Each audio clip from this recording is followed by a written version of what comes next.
Hey there, and welcome to another video. Today, I'll be going over the new Halloween update that was just released into the game, and giving my thoughts on every new feature that's been added. This update came after a pretty long content drought, so it's safe to say that the fanbase has been anticipating it for a while.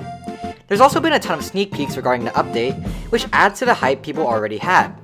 These updates include a new code, 2 new cosmetics, a new map, a new NPC, and a new breathing. So, let's not waste any more time and get straight into the video. Alright, first thing to talk about is a new Halloween map. It's really not that big of a change, besides some Halloween decorations being added and the sky being tinted orange. It does look very nice though, which I will admit, and the ghosts, spiders, and pumpkins all add to the map really well.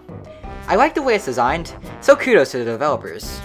There's also a hidden area with a keypad that you need to use to open the door, but I'm not going to spoil how to get into it just yet. Not much to say about this update, but it's cool nonetheless. Now, after the Halloween map are 2 new cosmetics that were added to the game, and both are purchasable with rogue coins. The first one is a new execution effect, which is called Coffin. It's a pretty simple effect. Once you kill a player, a coffin will suddenly pop into existence right beside them, and shortly after, their body parts will fly into the coffin, one at a time. Once they've all flown in, the coffin will close and disappear, with the player going away as well. This execution costs 900 rogue coins to use, which is really expensive. Overall, it's a really nice looking execution effect, and though it's not as visually stylized as other effects in the game, the animation it has is very well suited for Halloween. Thumbs up to the developers for that one. The next cosmetic that was added to the game was a skull handguard that was made by the rogue demon modeler, Tony. You can purchase it for 600 rogue coins, and it'll go into your sword when you do. It looks pretty neat, with a circular design that has a skull at the top. The eyes and nose of the skull will turn into the color of your blade, so that's a pretty neat addition.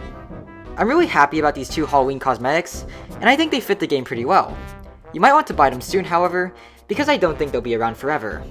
Now, let's move on to talking about the new NPC in the game, which is Muzan Quest. The Muzan NPC for Rogue Demon is a fairly simple NPC that's located next to the big tree in the map. He's actually the first quest NPC in the game, so it's really interesting to see it be implemented. When you talk to Muzan, he'll give you a quest to execute a random player in the server you're in. If you successfully complete the task, then you'll be rewarded with a fair amount of 15 rogue coins. There is a cooldown of 30 minutes on the quest to prevent people from spamming it though, so you can't get too many rogue coins too quickly.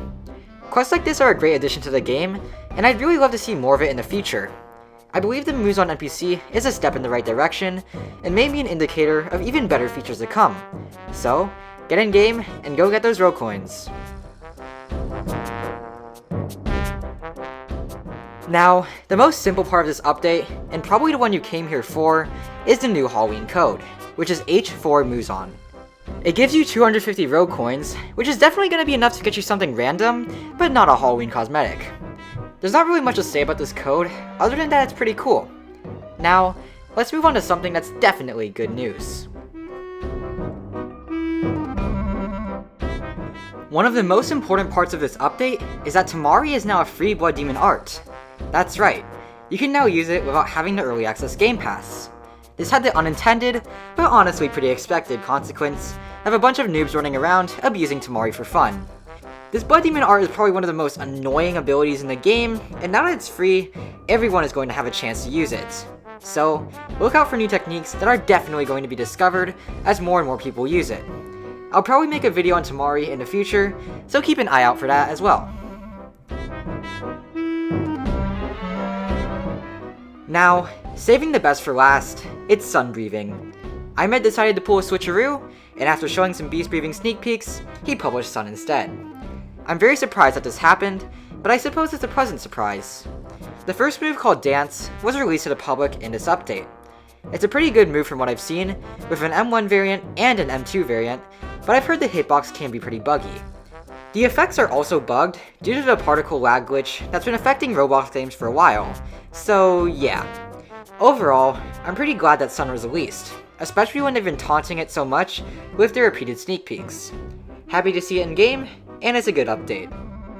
Now, with that being said, those are all of the updates that have been released in this absolutely massive bundle for Halloween. I'm happy that it happened, especially after a long content drought. There's a lot of content to digest, so have fun playing around in-game. I'm not sure whether or not these cosmetics will last forever though, so I recommend you get them while you can. Now, with that being said, that's the end of the video. If you enjoyed watching, please like and subscribe, as it helps out a lot, and I'd greatly appreciate it. As always, I'm Eternally, and I'll see you next time in another video. Bye!